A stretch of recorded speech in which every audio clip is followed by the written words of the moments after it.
جی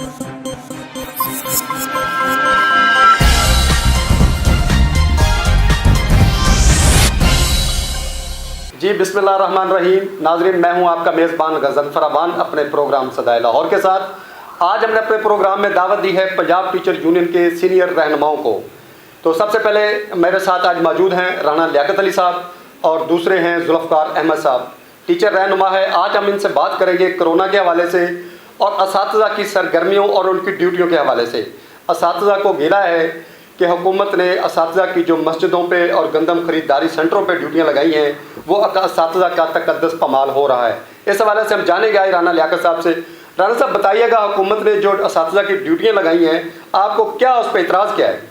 بسم اللہ الرحمن الرحیم. عوان صاحب، بات یہ ہے کہ جو اس وقت ملک کی صورتحال ہے، اس میں جو کرونا کے حوالے سے جو صورتحال چل رہی ہے، اس میں تو ہم اساتذہ نے پہلے بھی کہا تھا کہ ہمیں کوئی گورنمنٹ ایسی اسائنمنٹ دیتی ہے جس میں ہمیں وارڈ کے اندر کام نہ کرنا پڑے، باہر رہ کے ہم گورنمنٹ کی مدد کرنے کو تیار ہیں. اب دیکھیں، مساجد پر جو ڈیوٹیاں لگائی ہیں وہ اس پہ بھی کوئی اعتراض نہیں ہے. اگر وہ ڈیوٹی ہماری گلی محلے میں لگا دی جاتی جہاں پر ہم رہتے ہیں اور ہم وہاں پر لوگوں کو رہ کر ایس او پی سے آگاہ کر سکتے تھے کہ جی آپ نے جو گورنمنٹ نے ایس او پی جاری کیے ہیں اس پر عمل درآمد کیا جائے، اور کروا بھی سکتے تھے.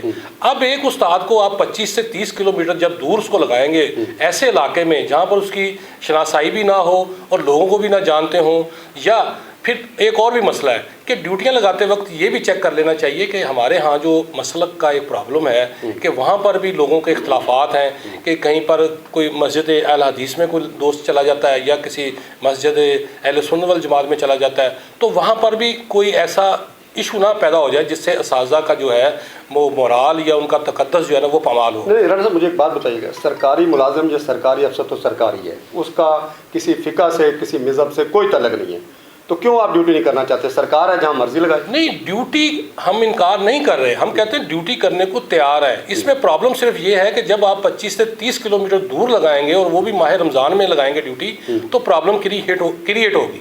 ہم کہتے ہیں کہ جب آپ نے ہم سے ڈیوٹی لینی ہے ایس او پیز کے متعلق، تو آپ ہمیں مقامی مسجد میں ہی لگا دیں یا مقامی یونین کونسل میں لگا دیں. ہم وہاں پر اپنی ڈیوٹی سر انجام دینے کے بعد اپنی عبادات بھی ادا کر سکتے ہیں اور اپنے گھر کی بھی لک آفٹر کر سکتے ہیں. اب دوسری طرف جو آپ نے سوال اٹھایا کہ گندم خریداری مراکز، دیکھیں استاد کا یہ کام نہیں ہے کہ وہ گندم کے خریداری مراکز پہ چلا جائے اور وہاں پر جا کے وہ گندم کی خریداری کرے یا بادانہ کی تقسیم کرے. استاد کا کام ہے پڑھانا. ہاں، کرونا کے حوالے سے ہم خود یہ کہتے ہیں کہ جہاں پر حکومت کو کوئی مشکل پیش آتی ہے سامان کی تقسیم کے حوالے سے یا کوئی اور پرابلم ہے، کوئی ڈیٹا انٹری کرنی ہے، تو ہم کرنے کو تیار ہیں. لیکن گندم کی خریداری مراکز پر ہماری یہ ڈیوٹی نہیں ہے. ڈپارٹمنٹ کے پاس ہزاروں لوگ بیٹھے ہوئے ہیں. کلیریکل عملہ جو ہے اس کا کام ہی ڈیٹا انٹری کا ہے. فوڈ کا کام جو ہے کبھی فوڈ والوں نے آ کے اسکولوں میں پڑھایا ہے یا کبھی ڈسٹرکٹ انتظامیہ کے کسی اے سی نے یا کسی پٹواری نے آ کے جب اساتذہ کی شارٹیج ہوتی ہے تو وہاں پر آ کے وہ اپنے فرائض سر انجام دیتے ہیں. کبھی بھی ایسا نہیں ہوا. تو اسی طرح میں کہتا ہوں کہ جو ان کا کام ہے وہ ان سے لیا جائے، جو ہمارا کام ہے وہ ہمارے ذمہ ہی رہنے دیا جائے. اچھا ذوالفقار صاحب، آپ بتائیے گا تھوڑا سا کہ 7 مہینے اسکول بند ہیں، اساتذہ ایک لاٹ آف ٹیم میں 4-5 لاکھ تو ہوں گے پنجاب میں، تو اساتذہ 7 مہینے سے بطور سرکاری ملازم گھروں میں بیٹھے ہیں. اب اگر ان کو کام کا کہا جا رہا ہے تو وہ اس پہ اعتراض کر رہے ہیں کہ گورنمنٹ ٹھیک نہیں کر رہی. آپ تھوڑا سا فرمائیں اس پہ. نہیں، اساتذہ بالکل ایسے نہیں ہے کہ اساتذہ کام کرنے کے لیے ولنگ ہیں. اگر ان کو جو پریکاشنری میجرمنٹس ہیں وہ پرووائڈ کی جائیں، حفاظتی کٹس دی جائیں اور یہ تمام اکوپمنٹس دیے جائیں جس سے کرونا سے افیکٹ نہ ہو ٹیچر بھی اور ہمارا جو اسٹوڈنٹ ہے، تو استاد بالکل کام کرنے کے لیے تیار ہے.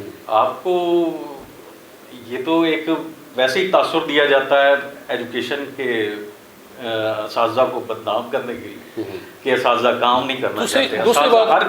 دوسری بات میں یہاں پر یہ بھی بتاتا چلوں، دیکھیں ہمارے بہت سارے اساتذہ جو ہیں جن کی ڈیوٹیاں گندم خریداری مراکز پہ لگائی گئی ہیں، ان کا گریڈ 16 اور 17 ہے. ٹھیک ہے، اور وہ ان لوگوں کے متحد کام کر رہے ہیں جن کا گریڈ 11 یا 12 ہے. دیکھیں پٹواری کا میں اسی طرح کہتا ہوں کہ جس طرح ہماری مساجد پہ ڈیوٹیاں لگائی گئی ہیں، وہاں پر جو اے ایس آئی وغیرہ ہیں ان کا گریڈ ہم سے کم ہے، تو ہمیں ان کے متحد کیا گیا ہے. ہم یہی کہتے ہیں کہ اگر ہماری ڈیوٹی آپ ہمارے مقامی علاقے میں لگا دیں گے مساجد پر تو ہم انکار نہیں کر رہے. اگر کہیں پر اکوپمنٹ تقسیم کرنا ہے, کوئی ایسا سامان تقسیم کرنا ہے, اس کی کہیں ریکارڈ مرتب کرنا ہے تو وہ بھی ہم کرنے کو تیار ہیں. لیکن خدا را استاد کا تقدس پامال نہ کریں کہ استاد کو آپ گندم خریداری مراکز پر جا کے بٹھا دیں اور پھر پتہ ہی نہیں آپ نے کہ کتنی دیر تک اس سے کام لینا ہے, رات گئے تک وہ ڈیٹا انٹری کرتا رہتا ہے. یہ ڈیٹا انٹری کا کام تو ایک جونیئر کلرک بھی کر سکتا ہے, یہ پٹواری لوگ جو ہیں یہ بھی کر سکتے ہیں. لیکن کیوں پھر اساتذہ کو بلایا جاتا ہے؟ دوسری طرف جب پرائم منسٹر نے اپنی ٹائیگر فورس بنا لی ہے, ٹھیک ہے, اس کے بعد پھر استاد کا کیا کردار رہ جاتا ہے؟ اب ٹائیگر فورس کو لانا چاہیے فیلڈ میں, ٹائیگر فورس جو ہے وہ کام کرے, آ کر مساجد کی نگرانی بھی کرے اور ایس ایس پی پر عمل درآمد بھی کرائے. ٹھیک ہے. میں یہ کہتا ہوں کہ جو سوال آپ کا ہے کہ 7 ماہ اساتذہ فارغ, 7 ماہ نہیں, ابھی تو ہمیں تقریباً کوئی 1.5 ماہ ہوا ہے, کیونکہ 15 مارچ سے انہوں نے مطلب اتنا ہو جائے گا اگست تک اسکول کھلتے تک نہیں. ہم نے آج بھی میں نے اس سے قبل بھی گورنمنٹ کو لیٹر لکھا ہے, آج بھی مختلف میڈیا پہ ہم نے یہ کہا ہے کہ دیکھیں آپ کو مرحلہ وار جو ہے وہ تعلیمی ادارے کھولنے کا پروگرام ترتیب دینا چاہیے, حکمت عملی بنانی چاہیے.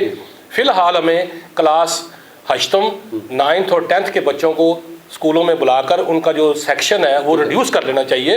20 بچوں پر مشتمل سیکشن ہونا چاہیے. ہم ان کو درس و تدریس کا آغاز کریں, ورنہ ایسا نہ ہو کہ ہمارے بچے جو ہے تعلیمی اپاہجی کا شکار ہو جائیں. کیونکہ جب بچہ ایک اسکول میں ہفتہ یا 10 دن نہیں آتا تو وہ پڑھائی کے قابل نہیں رہتا, اس کو پھر دوبارہ سے سٹارٹ کرانا پڑتا ہے. تو لہٰذا ہمیں اپنے تعلیمی سلسلے کا آغاز مرحلہ وار کر دینا چاہیے. جس طرح معیشت کا نقصان ہوگا اس طرح واضح تعلیم کا بھی نقصان ہوگا, سال ایک پیچھے رہ جائیں گے سارے. تو کیا تجاویز دے رہے ہیں آپ گورنمنٹ کو, کیا کیا جائے تعلیم کو برقرار رکھنے کے لیے؟ دیکھیں جی, ابھی تو میں سمجھتا ہوں کہ اتنا نقصان نہیں ہوا, کیونکہ ہمارا جو تعلیمی سیشن تھا اس کا آغاز ہوتا تھا 1 اپریل سے. ٹھیک ہے. ابھی تو 1 مہینہ جو ہے نا گزرا ہے, ٹھیک ہے, اور اس اپریل میں بھی تقریباً ہم 15 اپریل تک جو تھے نا بچے کاپیاں وغیرہ یا یونیفارم وغیرہ بنوانے کے بعد ایکچوئل جو کلاسز تھیں وہ 10 اپریل کے بعد سٹارٹ ہوتی تھی. ابھی تو 15-20 دن ہوئے ہیں, یہ نقصان تو ہم کور کر سکتے ہیں. ٹھیک ہے. لیکن اگر ہمیں اپنے ادارے 3 یا 2 ماہ بند کرنے پڑ گئے مزید, تو میں سمجھتا ہوں کہ اس سے ہمیں بہت زیادہ نقصان ہوگا. پھر اس کا حل یہی ہے کہ گورنمنٹ کو جو نصاب ہے اس کو منیمائز کرنا پڑے گا, شارٹ کرنا پڑے گا, کہ فل نصاب نہ پڑھایا جائے بچوں کو 50% یا 75% جو ہے نصاب وہ پڑھا لیا جائے. لیکن میں سمجھتا ہوں کہ گورنمنٹ کو اب جو ہے نا, اگر گورنمنٹ مارکیٹیں کھولنے کی طرف جا رہی ہے, منڈیاں کھول دی ہیں تو گورنمنٹ فیکٹریاں کھول دی ہیں, تو گورنمنٹ کو تعلیمی ادارے کھولنے کے لیے بھی ابھی سے حکمت عملی بنانے کی ضرورت ہے. اور اس کے لیے جو یہ تجویز ہے کہ جی 1 سال آگے کر دیا جائے, سارا تعلیمی سال 1 بڑھا دی, یعنی کہ سب کو پاس کر کے آگے کر دیا جائے, کیا یہ ٹھیک نہیں ہے؟ دیکھیں یہ آپ جو ہے پہلی سے لے کر 7ویں کلاس تک تو کر سکتے ہیں, لیکن آپ 8ویں کا چونکہ ہمارا ایگزام جو ہے پنجاب ایگزامینیشن کمیشن کا ہو چکا ہے, اس کا رزلٹ آ چکا ہوا ہے, اس کا تو ایسا ایشو نہیں ہے. وہ بچے آلریڈی 9th میں جو تھے وہ ہم نے بٹھا لیے تھے, ان کی انرولمنٹ بھی ہو چکی ہوئی ہے. اب مسئلہ یہ ہے کہ آپ کس طرح ایک 9th کا بچہ ہے اس کو آپ 10th میں پروموٹ کر دیں گے جبکہ اس کا بورڈ کا ایگزام ہے. ٹھیک ہے. پھر اس کے بعد جب آپ نے ان بچوں کا آگے MBBS کا انٹری ٹیسٹ لینا ہے, FSC کا, کس طرح آپ ان کو پروموٹ کریں گے؟ اس کے لیے بھی ہم تجاویز گورنمنٹ کو دے رہے ہیں کہ آپ ایسے کریں کہ آپ جو سائنس مضامین ہیں یا جو آپ سمجھتے ہیں کہ 8 کی بجائے 4 یا 5 مضامین کے امتحان لے لیے جائیں اور ان کا رزلٹ مرتب کر کے باقی سبجیکٹ میں ان کو ایوریج نمبر دے دیے جائیں. اس کے ساتھ ساتھ جو ہمارا میٹرک کا ایگزام ہو چکا ہوا ہے اس کے پیپر مکمل ہو چکے ہیں, آپ ان کی مارکنگ کا آغاز کر دیں. آپ وہاں پر فزیکلی ڈسٹینس پہ لوگوں کو 10-10 فٹ کے فاصلے پر بٹھا کر مارکنگ سینٹر زیادہ بنا لیں, اور وہاں پر ٹیچر اس وقت فارغ ہیں جو کام لینے والا ہے اساتذہ سے مارکنگ کا. پہلے کی طرح کر لیں کہ جب پہلے گھروں میں بھجواتے تھے نہیں, میں سمجھتا ہوں کہ اس سے ایک تو ٹائم زیادہ لگے گا, دوسری بات ہے کہ پھر وہی اس پہ اعتماد نہیں رہے گا, کرٹیسزم ہوگا اور شکوک و شبہات کا اظہار کیا جائے گا. اس سے بہتر حل یہی ہے کہ آپ مارکنگ جو ہے اس کو زیادہ کلسٹر سینٹر بنا کر وہاں پر مارکنگ کا آغاز کروا دیں اور رزلٹ 1-2 مہینے میں رزلٹ دے دیں, تاکہ بچے جو ہیں وہ پروموٹ کرنے کے بجائے پاس کر کے اگلی کلاسوں میں بیٹھ جائیں. دوسری بات کہ بچوں کو کتابیں تو ہمیں دینی چاہیے نا, ہمیں چاہیے کہ ہم روزانہ ایک کلاس کو اسکول میں بلائیں اور ان کو بچوں کو ساتھ اویئرنیس بھی دیں کہ آپ نے گھروں میں یا محلے میں فزیکلی ڈسٹینس جو ہے نا وہ کس طرح رکھنا ہے. بچوں کو اس کی بھی تربیت دیں اور ساتھ ان کو ان کا جو کورس ہے وہ ان کو مہیا کر دیں, تاکہ بچے